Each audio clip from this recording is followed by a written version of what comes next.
આરોગ્ય સાથે રમત અને આ રમત જે રમી રહ્યા છે તેવા લોકો ઉપર મંતવ્યનું જે કમરકસી છે અને સાથે સાથે આવા લોકોને ઉગાડા પાડવા માટેનો જે પ્રયાસ છે તે અને સાથે લોકોનું સ્વાસ્થ્ય ના બગડે તે માટેનો એક પ્રયાસ છે તે હાથ ધરવામાં આવી રહ્યો છે।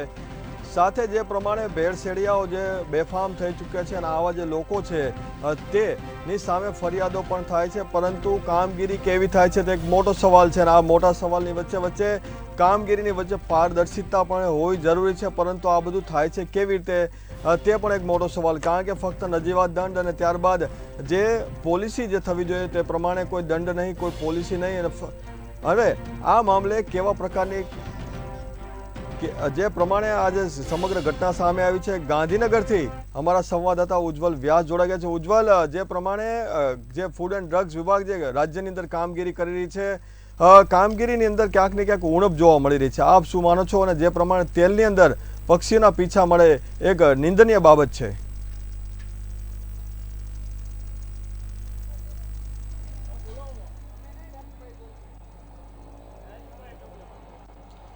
जी बिल्कुल, गांधीनगरનું ફૂડ એન્ડ ડ્રગ્સ વિભાગ આ બાબતમાં ખૂબ જ કૂણું વલણ અપનાવતું હોય તેવું સ્પષ્ટ દેખાઈ રહ્યું છે। તાજેતરમાં જ ગાંધીનગરની ડીમાર્ટમાંથી કરવામાં આવ્યો તો એટલું જ નહીં, છાશવારે પીઝાની અંદર પણ વંદા અને જીવાતો નીકળવાની ઘટના બનતી હોય છે। રાજ્ય સરકારનું આ ફૂડ એન્ડ ડ્રગ્સ વિભાગ એક દાવા કરતું હોય છે, પરંતુ ક્યાંક ને ક્યાંક દોષિતો ને સામાન્ય દંડ કરીને તેમને છોડી મૂકવાની ઘટનાઓ પણ સામે આવતી હોય છે। જો કે રાજ્ય સરકારના આ ફૂડ એન્ડ ડ્રગ્સ વિભાગ પાસે પૂરતો સ્ટાફ નહીં હોવાનું પણ અંદરથી જાણવા મળ્યું છે। એટલું જ નહીં, અદ્યતન ટેકનોલોજીનો જો ભરપૂર ઉપયોગ થાય તો આ બાબતમાં ખરેખર રાજ્યનું ફૂડ એન્ડ ડ્રગ્સ વિભાગ દ્વારા આ રીતની કામગીરી કેમ કરવામાં આવતી નથી તે મુદ્દો પણ ખરેખર યક્ષ પ્રશ્ન બનીને રહ્યો છે।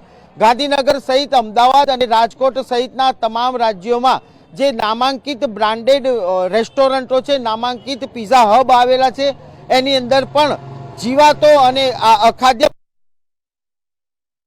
ખાસ કરીને ફાસ્ટ ફૂડનું જે અત્યારે સેવન ચાલી રહ્યું છે, ફાસ્ટ ફૂડના પણ જંક ફૂડ વિદ્યાર્થીઓ બહુ ઉપયોગ કરતા હોય છે, પરંતુ તેમની સામે પણ તેમના સ્વાસ્થ્ય સાથે ચેડા થતા હોય છે।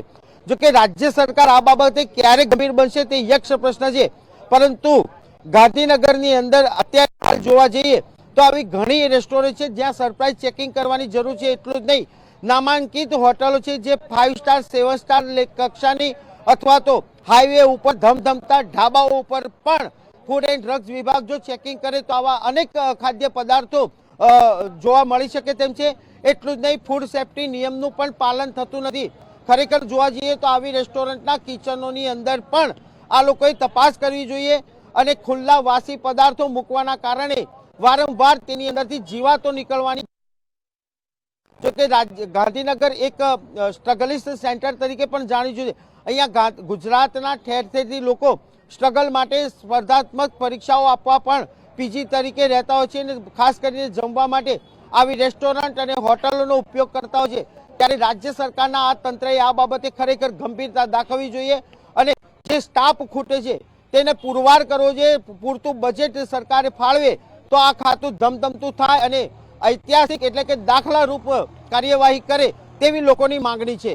જી ઉજ્જવલ, આપનો ખૂબ ખૂબ આભાર। દાખલારૂપ કામગીરી થાય, પરંતુ વડોદરાની અંદર દાખલારૂપ કામગીરી અને સાથે સાથે જ લોકોનું સ્વાસ્થ્ય છે તેની સામે પણ એક સવાલ ઊભો થઈ રહ્યો છે। કારણ કે વડોદરાની અંદર પણ જે લોકો છે તે જે બિન આરોગ્યપ્રદ વસ્તુઓ ખાતા હોવાની ઘટનાઓ પણ સામે આવી છે। કારણ કે જે પ્રમાણે અમદાવાદ રાજકોટની અંદર પણ જે ચટાકા લોકોને ભારે પડી રહ્યા છે, તો આવી જે ઘટના છે તે વડોદરાની અંદર પણ થઈ શકે। મોડી રાત સુધી વડોદરાવાસીઓ છે તે અલગ અલગ પ્રકારનો જે નાસ્તો કરી રહ્યા છે, પરંતુ આ નાસ્તો અનસેફ હોઈ શકે છે અને જે પ્રમાણે ગુણવત્તા જે છે ક્યાંક ને ક્યાંક જે લાલચુ વેપારીઓ છે તે જે મિશ્ર ભેળસેળ વાળી વસ્તુ નાખતા હોય તેના લીધે તેનું પણ જે સ્વાસ્થ્ય છે જોખમમાં આવી શકે છે। એક ભણેલા ગણેલા વ્યક્તિ તરીકે એવું કહીશું કે કાયદાનું પાલન થવું જોઈએ અને દર વખતે એવું ધ્યાનમાં આવે છે, છાપું વાંચીએ છે તો કે તહેવારોના દિવસો પહેલાં વડોદરા મ્યુનિસિપલ કોર્પોરેશનના આરોગ્ય ખાતાના લોકો દુકાનોમાં જઈને છાપો મારતા હોય છે અને ત્યાં આગળ સબ સ્ટાન્ડર્ડ કંઈક શબ્દ વાપરતા હોય છે પછી કશું થતું નથી એવું મારા ધ્યાનમાં છે. એટલે એક જાગૃત નાગરિક તરીકે અમારો તો એટલો વિષય હોય કે જે દુકાનનું નામ છપાય એ દુકાને બીજી વખત ખરીદી કરવા નહીં જવાની સબસ્ટાન્ડર્ડ તરીકે. અને ખાલી તપાસ કરવાથી કોઈ કામ પૂરા નથી થતા. એનું કંઈક પરિણામ આવે, કોઈક દુકાન બંધ થાય કે રેગ્યુલર જેમ રાત્રે લારી ગલ્લા ઊંચકી જાય છે પોલીસની જીપ આવીને, એવું કંઈક થાય તો કાયદાનું પાલન થાય. હું જે દુકાનમાં ઊભો છું ત્યાં વર્ષોથી મીઠાઈઓ ખરીદીએ છીએ, અમે કોઈ દિવસ તારીખ પૂછી નથી, આજ સુધી કોઈ દિવસ બીમાર પડ્યા નથી. પણ જે તમે કીધું એવું કોઈ કાયદાનું પાલન અહીંયા પણ થતું તો દેખાતું નથી. પણ વિશ્વાસ પર ચાલે છે, અમે વિશ્વાસથી ખાઈએ છીએ. આપણા દેશની સૌથી મોટી તકલીફ એ છે કે આપણે ત્યાં ફૂડ એડલ્ટ્રેશનના કાયદા મજબૂત નથી. અને તેનાથી મોટી તકલીફ બીજી એ છે કે જે તે ડિપાર્ટમેન્ટ છે, ફૂડ એન્ડ ડ્રગ ડિપાર્ટમેન્ટ, જેને તકેદારી રાખવાની છે આ બધી વસ્તુ પર, તે સક્સેસ નથી. એમના તરફથી ધ્યાન આપવામાં આવતું નથી. સમગ્ર ત્યાં ગુજરાતની વાત કરું, તમે જે વાત કરી જીવાત નીકળે છે ખાવાનામાં, કોઈ ધ્યાન અપાતું નથી. હોટલમાં બેઠા હોય ને ખાવામાં જીવાત નીકળે તો હોટલનો માલિક દાદાગીરી મારતો હોય છે. એવા બનાવો હમણાં ઘણા બધા જોયા છે. એની પર એક્શન નથી લેવાતા પ્રોપરલી.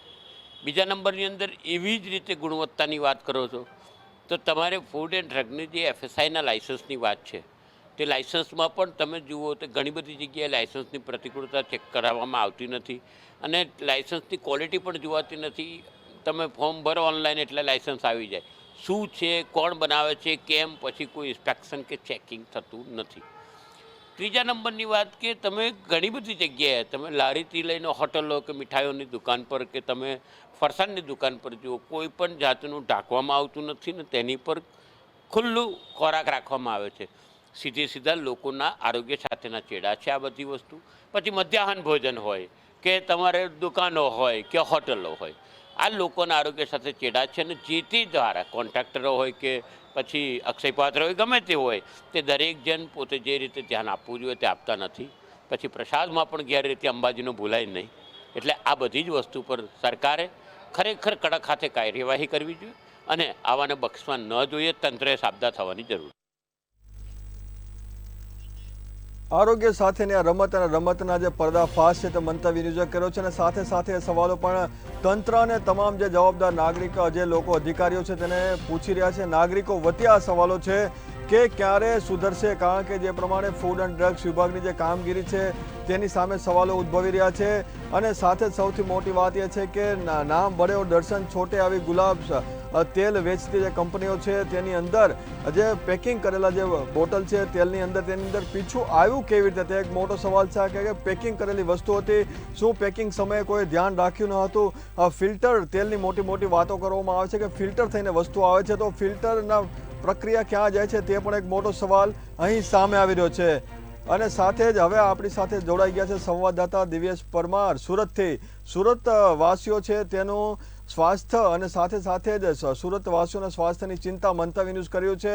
દિવ્યેશ, એ જણાવશો કે કેવા પ્રકારનું જે ફૂડ છે તે સુરત વાસીઓ ખાઈ રહ્યા છે અને કેવા કેવા પ્રકારના જે જીવાતો અથવા વંદાઓ સુરતમાં નીકળે છે?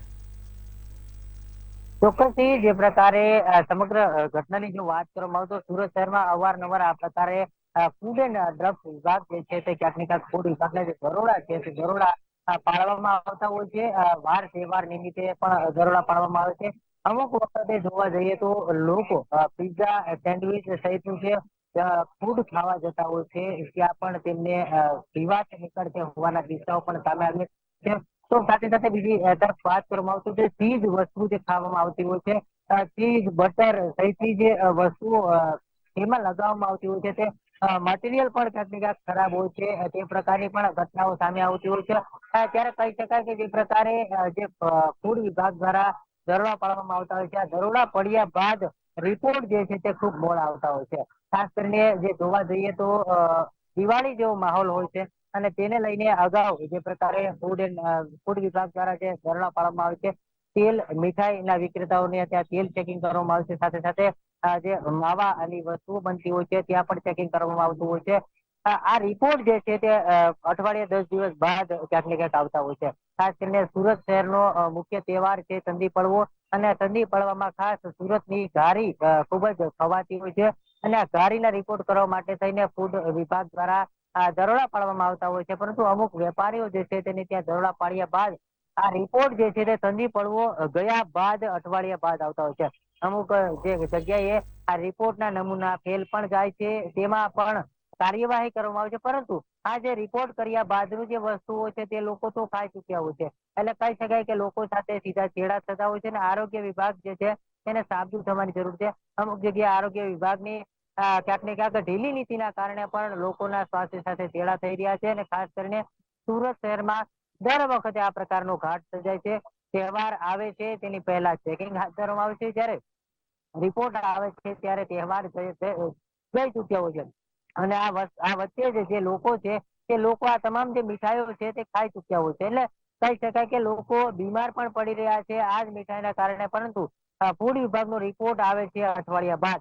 એટલે કે આ વચ્ચેનો જે સમયગાળો છે તેમાં ફૂડ વિભાગને સાબદું થવાની જરૂર છે અને તાત્કાલિક લોકો સાથે સીધા જ સંપર્કમાં રહીને આ પ્રકારની જે ઘટનાઓ બને છે તેમાં તાત્કાલિક જ રિપોર્ટ આવી જાય તો ક્યાંક ને ક્યાંક લોકો બીમાર થતા અટકે. અને અનેક જગ્યાઓ પર વાત કરીએ તો સુરત શહેરમાં પણ ખાવાની ચીજ વસ્તુમાં જીવાત નીકળતી હોય છે અને તે પ્રકારે આ જીવાત નીકળ્યા બાદ જે કામગીરી કરવામાં આવતી હોય છે, જે કાર્યવાહી કરવામાં આવતી હોય છે, તેમાં પણ ઢીલી નીતિ સામે આવતી હોય છે. એટલે સ્પષ્ટ કહી શકાય કે જે પ્રકારનો આ સમગ્ર ઘાટ સર્જાય છે, લોકોના સ્વાસ્થ્ય સાથે સીધા ચેડા થઈ રહ્યા છે, તેનો એક તરફે જવાબદાર જો જોવા જઈએ તો ફૂડ વિભાગની જે ઢીલી નીતિ છે તે પણ કહી શકાય. કારણ કે અનેક વખત અનેક જગ્યાએ ચેકિંગ હાથ ધરવામાં આવે છે, પરંતુ તેમના રિપોર્ટ જે છે તે ખૂબ મોડા આવતા હોય છે અને તેના જ કારણે આ રિપોર્ટ આવ્યા બાદની જે પહેલાની મીઠાઈઓ હોય છે તે મીઠાઈઓ પણ લોકો ખાઈ ચૂક્યા હોય છે અને વસ્તુઓ ખાય અને લોકો બીમાર પડે છે. ત્યારબાદ નમૂના ફેલ જાય છે, પરંતુ તે કઈ કામનું ન હોય તે પ્રકારનો ઘાટ સર્જાય છે. આ તો પૂર પેલા પાળ બાંધવાની હોય છે, પરંતુ આ તો પૂર જતું રહ્યા બાદ પાળ બાંધવાની વાત આવતી હોય છે. એટલે કહી શકાય કે ચોક્કસ ફૂડ વિભાગની જે કહી શકાય કે જે તાત્કાલિક જે પગલા ભરવાના હોય છે તે પગલા તો ભરાય છે, પરંતુ તેમના રિપોર્ટ આવવામાં ખૂબ જ ઢીલી નીતિ થાય છે. એટલે તેમાં પણ સુધારો કરવાની લોકો માંગ કરી રહ્યા છે. અવારનવાર સુરત શહેરમાંથી જે પ્રકારે સુરતનું જમણ છે તે સમગ્ર વિશ્વમાં પ્રખ્યાત છે, ત્યારે સુરત શહેરમાં અવનવી વાનગીઓ છે તે પીરસાતી હોય છે, પરંતુ આ વાનગીઓમાં પણ ફૂડ વિભાગ દ્વારા ઢીલી નીતિના કારણે અમુક જગ્યાએ ચેકિંગ થતું નથી, અમુક જગ્યાએ યોગ્ય જે સાવચેતી રાખવી જોઈએ તે સાવચેતી નથી રાખવામાં આવી રહી. લોકો સાથે ડાયરેક્ટ આ મીઠાઈઓ તેમજ જે ચીજ વસ્તુ છે પીરસવામાં આવી રહી છે અને તેના જ કારણે લોકોના જે આહાર છે, લોકોની જે ચીજ વસ્તુઓ છે તેમાં ક્યાંક ને ક્યાંક ભેળસેળિયું તેમજ જીવાત વસ્તુ આવે તો તેમાં પણ ફૂડ એન્ડ ડ્રગ્સ વિભાગ જે છે તે ઢીલી નીતિ અપનાવતું હોય છે અને રિપોર્ટ આવવા દેવામાં ખૂબ જ વાર લગાડે છે. તેના કારણે શહેરમાં ખૂબ જ આ પ્રકારની હાલાકી છે તે લોકો ભોગવી રહ્યા છે. લોકો જે છે તે જે રેસ્ટોરન્ટોમાં જમવા જાય કે કેમ તે પણ અસમંજસમાં મુકાઈ જાય છે. અનેક જગ્યાએ એવું પણ હોય છે કે જે પ્રકારે સરકારે જે પરિપત્ર બહાર પાડ્યો છે તેમાં સીધા જે રસોડા સુધી લોકો ચેકિંગ માટે જઈ શકે છે, પરંતુ અમુક હોટલ માલિકો મનમાની ચલાવે છે અને હોટલ માલિકો જે રસોડું છે ત્યાં લોકોને જવા દેતા નથી અને ત્યાં કઈ પ્રકારની જે વસ્તુઓ છે તે પણ ચીજ વસ્તુઓ ચેક કરવા દેતા નથી. આવા લોકો સામે પણ કાયદેસરની કાર્યવાહી થવી જોઈએ તેવી પણ લોકોની માંગ ઉઠી રહી છે. એટલે એકંદરે જોવા જઈએ તો સુરત શહેરમાં જે આરોગ્ય વિભાગની જે ઢીલી નીતિ છે તેમાં ક્યાંક ને ક્યાંક ફેરબદલ કરવાની જરૂર છે અને જે પ્રકારે ટેસ્ટિંગ કર્યા બાદ રિપોર્ટ તાત્કાલિક આવે તેવી લોકો માંગ કરી રહ્યા છે. જી દિવ્યેશ, એટલે એવું લાગી રહ્યું કે સાહેબોના સેટિંગ ના પડે એટલે રિપોર્ટ મોડા આવતા હોઈ શકે, આપણે સમજી શકાય છે. પરંતુ હવે પુરાવા બતાવ્યા આપને કે કેવી રીતે અને કઈ કઈ જગ્યાઓ પરથી અમદાવાદની અંદર એ વસ્તુઓ પકડાઈ છે, જેની અંદર જે ગુલાબ તેલ છે તેની અંદર જે પક્ષીનું પીછું જોવા મળ્યું છે, ગજાનંદ પૌવાની અંદર જે વંદો નીકળ્યો હતો 2 દિવસ 24 કલાકની અંદર. બીજી વાત, અને સાથે સિંધુ ભવન રોડની ગ્વાલિયા સ્વીટ આવેલી છે તેના કુલચાની અંદરથી પણ જે વંદો નીકળ્યો હતો. સાથે જ જે જીવતી ઈયળ જે છે તે એક પીઝા સેન્ટર જે વસ્ત્રાલની અંદર આવેલું છે, બ્રિટિશ પીઝા, ત્યાંથી નીકળ્યું હતું. સાથે જ નારણપુરાની ઘી ગુડ રેસ્ટોરન્ટ જે આવેલી છે ત્યાંના સિંગદાણાની અંદર પણ જે જીવતી ઈયળો છે તે આપણે ડીશ ઉપર અત્યારે દેખાઈ રહી છે. અને સાથે જ લા પિનોઝ પીઝા જે સૌથી વધારે દુકાનો અને પોતાના સેન્ટરો ધરાવે છે તેની અંદર પણ જે જીવતા જે વંદા છે તે અત્યારે બોક્સ ઉપર અત્યારે હરીફરી રહ્યા છે તે આપણને દેખાઈ રહ્યું છે. પરંતુ આ એ લોકોને નથી દેખાઈ રહ્યું.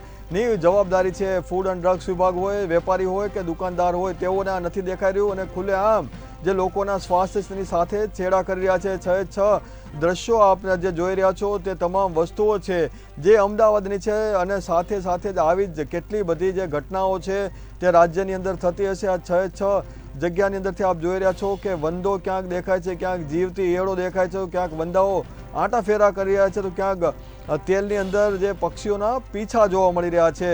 આટલી ઘોર બેદરકારી છે તે અત્યારે રાજ્યની અંદર દેખાઈ રહી છે. ફક્ત અમદાવાદ મેટ્રો શહેરની વાત છે. આવા તો દ્રશ્યો રાજકોટ, વડોદરા, સુરત અને સાથે સાથે નાના તાલુકાની અંદર પણ જોવા મળી રહ્યા છે. મોટી મોટી જે વાતો કરે ને મોટા જે પ્રોડક્ટ જે છે તેની સામે આ રીતે જે સવાલો ઉદ્ભવી રહ્યા છે. સરફરાજ આપણી સાથે છે. સરફરાજ, જે પ્રમાણે દ્રશ્યો અત્યારે સામે આવી રહ્યા છે કે અમદાવાદ નહીં પરંતુ રાજ્ય અને સાથે સાથે જે પ્રમાણે સંવાદદાતા આપણી સાથે જોડાયા લોકોએ આપણને કહ્યું કે કેવી જે ગોકળ ગાયની ગતિએ જે કામગીરી થઈ રહી છે, સવાલો તો થઈ રહ્યા છે. સરફરાજ, જે નિશ્ચિતપણે સવાલો થઈ રહ્યા છે અને સવાલો વ્યાજબી છે અને આ સવાલોના જવાબ લોકો માંગે છે અને આ સવાલોના જવાબ વહીવટી તંત્રે આપવા જ પડશે. કારણ કે લોકોના આરોગ્યનો સવાલ છે, કારણ લોકોએ ખરેલા પૈસાનો સવાલ છે, કારણ લોકોની જિંદગીનો સવાલ છે અને તે એમાંથી કોઈ પણ કંપની હોય એ એમાંથી બચી શકે નહીં. કારણ કે આ કંપનીઓ એ પોતાની જે વસ્તુ વેચે છે એ વસ્તુની એકચ્યુઅલ જે કિંમત હોય છે એમાંથી 70 થી 80% જે કિંમત છે એ તો માત્ર માર્કેટિંગ અને પ્રચાર પ્રસાર પાછળની હોય છે. એટલે કે એકચ્યુઅલ કોસ્ટ જે છે હોય છે પ્રોડક્ટની કોસ્ટ એ તો માત્ર 30% છે. દાખલા તરીકે તમે 100 રૂપિયાની કોઈ વસ્તુ ખરીદો છો બજારમાંથી તો એની એકચ્યુઅલ ઉત્પાદન કિંમત તો 30 રૂપિયા પણ નથી હોતી. 70 રૂપિયા જેટલો ખર્ચ તો માર્કેટિંગ, પ્રચાર પ્રસાર, એને હોલસેલથી રિટેલર વેપારી સુધી અને રિટેલ વેપારી સુધી ગ્રાહક સુધી પહોંચાડવામાં ખર્ચ થતો હોય છે. લોકો આટલા બધા પૈસા ખર્ચે છે, તેથી તેમની જવાબદારી બની છે કે તેમને યોગ્ય વસ્તુઓ મળે અને એમને એમના સવાલોનો જવાબ મળે. આપણે જોઈએ છીએ તે મુજબ આટલી મોંઘી વસ્તુઓ મળે છે, આટલા મોંઘા ભાવે મળે છે. ઘણી જગ્યાએ તો MRP એટલે કે મેક્સિમમ રિટેલ પ્રાઇસ જે એની ઉપર લખેલી હોય છે કે એટલે કે વેપારી આ રકમ લખેલી રકમથી વધારે 1 રૂપિયો પણ લઈ ના શકે. તે છતાં પણ ઘણી વખત ઘણા વેપારીઓ તેના કરતાં પણ વધારે રકમ ગ્રાહકો પાસેથી વસૂલ કરતા હોય છે અને તે છતાં પણ તમને આવા તેલમાંથી પીંછો મળે, મૃત વાંદરો મળે, મૃત પક્ષી મળે, મૃત જીવાતો મળે, તો પછી લોકો કઈ રીતે સાંખી લે? લોકોના આરોગ્યને શું? અત્યારે હાર્ટ એટેકના આટલા બધા પ્રમાણો વધી રહ્યા છે તો તેની પાછળ પણ ક્યાંક ને ક્યાંક ખરાબ ભેળસેળયુક્ત તેલ પણ ક્યાંક ને ક્યાંક જવાબદાર હોય તેવું નિષ્ણાંત તબીબો માને છે. તેથી નિશ્ચિતપણે વહીવટીતંત્રે આમાં કાર્યવાહી કરવી પડશે. ફૂડ વિભાગે દરેક જિલ્લાઓમાં, દરેક તાલુકા મથકો પર અને દરેક સ્થળો પર પ્રોપર નિયમ મુજબ રેગ્યુલર ચેકિંગો કરવા પડશે, જથ્થો સીઝ કરવો પડશે, સેમ્પલ લેવા પડશે અને કડકમાં કડક કાર્યવાહી કરવી પડશે. તો જ આ બધું રોકાશે, નહીંતર આ જ રીતે લોકોના જીવન સાથે ખિલવાડ થતો રહેશે. આ તો ખૂબ જ મોટી કંપની છે, બ્રાન્ડેડ કંપની છે, પરંતુ જે સામાન્ય લોકો અને સામાન્ય વસ્તુ જે લૂઝ પેકિંગમાં મળતું હશે તેની ક્વોલિટી સામે પણ એક સૌથી મોટો ક્વેશ્ચન માર્ક છે. કારણ કે જો મોટી કંપની, ગુલાબ જેવી મોટી કંપની આ રીતે જ્યારે પ્રોડક્ટની સાથે છેડછાડ કરતી હોય તો નાની કંપની અને લોકોના સ્વાસ્થ્યનું શું?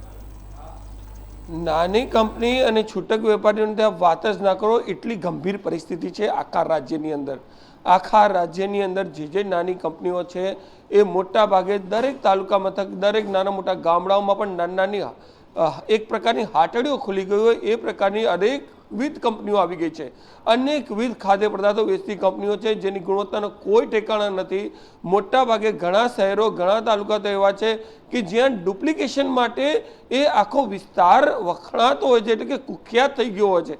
એવી પરિસ્થિતિ, હું એક ઉદાહરણ તરીકે બનાસકાંઠા જિલ્લાના ડીસાની વાત કરું તો ડીસા ડીસા નહીં પણ ડી ફોર ડુપ્લિકેશન માટે જાણીતું છે. આ જ રીતે દરેક જિલ્લાની અંદર, દરેક શહેરમાં આવી પરિસ્થિતિ છે અને એ અખાદ્ય વસ્તુઓ વેચાઈ જતી હોય છે, પેકિંગમાં વેચાય છે. અને સૌથી નવાઈની વાત એ છે કે જે પેકિંગમાં વેચાય છે એની પર FSSAIનો માર્કો છે.